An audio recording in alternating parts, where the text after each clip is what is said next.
adanya di hadis, maka ulama berbeda pendapat mengenai kenajisan fisik dari anjing tersebut. Assalamualaikum warahmatullahi wabarakatuh. Salam ukhuwah Islamiyah, salam ukhuwah watoniyah, dan salam ukhuwah insaniyah. Selamat datang kembali di Mr. Coach Channel. Seperti biasa, kita akan ngobrol santai-santai, ngomentari apa-apa yang salah, apa-apa yang kurang cocok, apa-apa yang timpang yang muncul di permukaan, teman-teman. Apakah sepatu yang terbuat dari kulit babi najis? Saya katakan tidak, karena menurut pendapat yang sahih, dua kulit babi dan anjing ini kalau disama dan suci, maka bisa suci. Sudah jelas kalau mazhab Syafi'iyah ini memperbolehkan semua kulit bangkai binatang, baik itu boleh dimakan dagingnya secara syariat maupun yang haram dimakan dagingnya secara syariat, ini semuanya boleh kita manfaatkan dengan cara disama atau diproses pengawetan, pengeringan, dan lain-lain, kecuali kulit dari anjing dan babi, teman-teman. Ini nggak boleh, ini sudah fix di mazhab Syafi'iyah seperti itu. Nah, sekarang bagaimana? Apakah ada pendapat-pendapat seperti yang disampaikan oleh Pak Zainal Abidin? Di sini kulit binatang itu terbagi menjadi 4 kondisi secara hukum, teman-teman. Kondisi hukum yang pertama adalah kulit dari binatang yang halal dimakan dagingnya serta melalui proses penyembelihan syariat. Maka kulit binatang semacam ini suci hukumnya, baik sebelum diproses maupun setelah diproses pengawetan. Ini sudah sepakat semua ulama, teman-teman. Lalu yang kedua, kulit dari bangkai binatang yang halal dimakan, akan tetapi tidak melalui penyembelihan syariat, yaitu dengan sebab terbunuh mungkin, atau memang mati, atau disembelih tanpa sebab syariat, atau disembelih dengan cara yang tidak syar'i. Maka kulit dari binatang yang sebenarnya halal dimakan ini hukumnya najis, kecuali jika kulitnya ini diambil lalu diproses, diawetkan, dikeringkan, dan lain-lain, teman-teman ya, baik dengan cara disamak tradisional maupun dengan disamak dengan bahan kimia secara modern.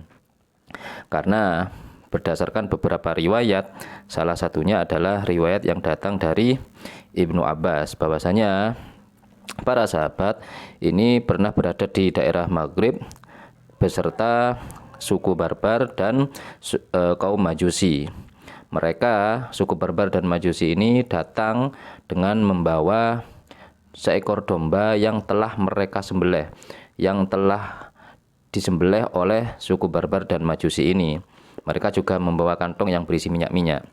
Akan tetapi para sahabat tidak memakan daging domba dari hasil sembelihan orang Majusi dan Barbar ini, teman-teman ya.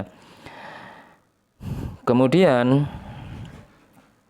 Rasulullah menanyakan hal itu, lalu Rasulullah menjawab, dibaguhu tohuruhu. Nah, untuk kulitnya, jika disamak, diproses, dikeringkan, diawetkan, maka suci. Seperti itu, teman-teman ya, dasar dalilnya. Lalu jenis hukum kulit binatang yang ketiga adalah kulit dari binatang buas, seperti kulit singa, harimau, beruang, serigala, dan lain-lain, teman-teman.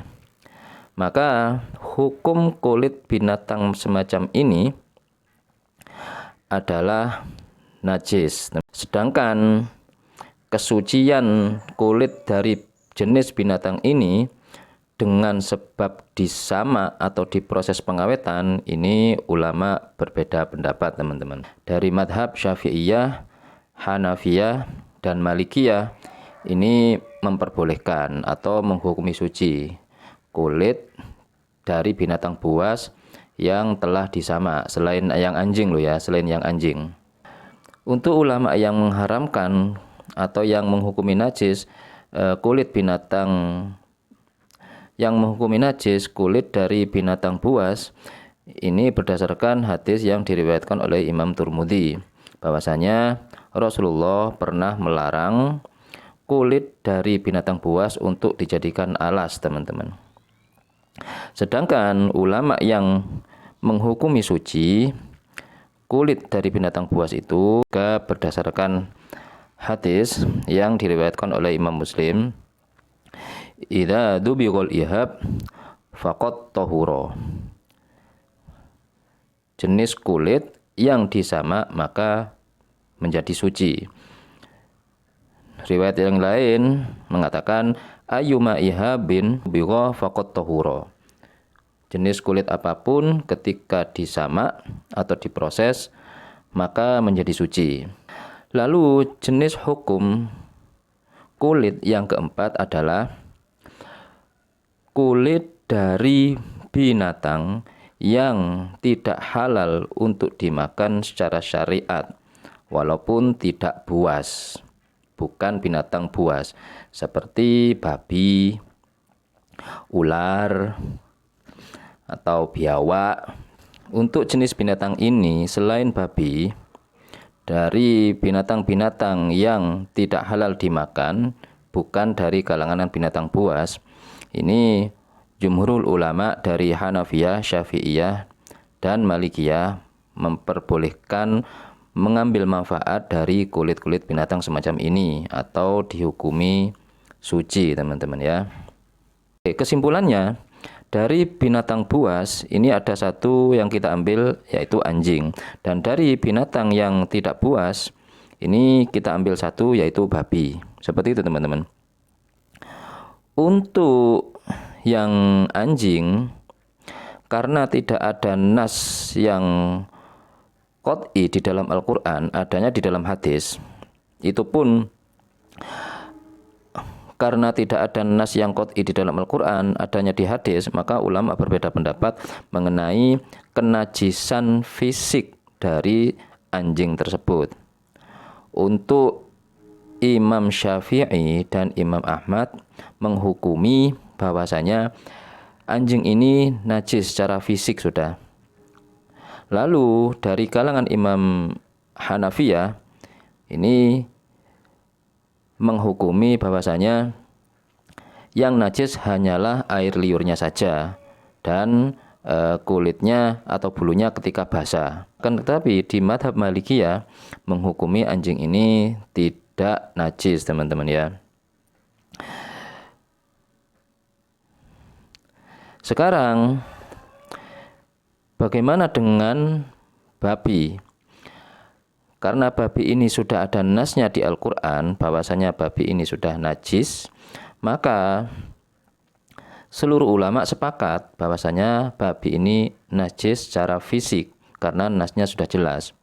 Nah, mengenai kulitnya, apakah ulama berbeda pendapat ketika kulit babi ini disamak atau diproses, dikeringkan atau diawetkan?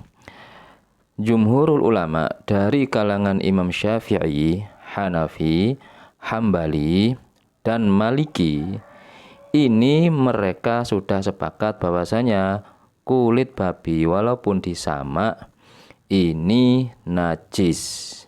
Kalau kulit anjing masih ada yang menghalalkan, yaitu Imam Malik gitu loh, teman-teman. Kalau kulit anjing ketika disamak, karena tidak ada nas qat'i yang ada di dalam hadis, itu pun masih ditafsir oleh para ulama. Tapi kalau babi, karena nasnya sudah jelas di Al-Quran bahwasanya babi ini najis secara fisik, ainiyahnya sudah najis, maka para ulama sepakat dari kalangan imam 4 madhab bahwasanya kulit babi disamak, dikeringkan, diawetkan maupun basah itu sudah dihukumi najis. Walaupun ada sebenarnya sebagian dari ulama Malikiyah yang membolehkan untuk memanfaatkan atau mengambil manfaat dari kulit babi yang sudah disamak. Akan tetapi hanya boleh dimanfaatkan kepada benda-benda yang kering saja. Seumpamanya buat wadah, hanya buat wadah yang kering-kering saja. Tapi ini sebagian kecil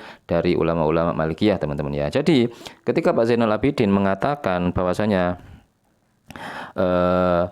suci kulit babi ini yang soheh, katanya ini dari mana gitu loh teman-teman ya. Ya mungkin karena hanya berdasarkan hadis itu, ayyuma yahabin dubiro faqat tohuro, itu saja, kulit apapun jika disamak maka suci, itu secara umum. Tapi kalau untuk babi ini kan nasnya sudah jelas, begitu loh teman-teman ya. Baiklah, itu saja dari kami. Jazakumullah khair, pokoknya amin. Al-afu minkum. Assalamualaikum warahmatullahi wabarakatuh.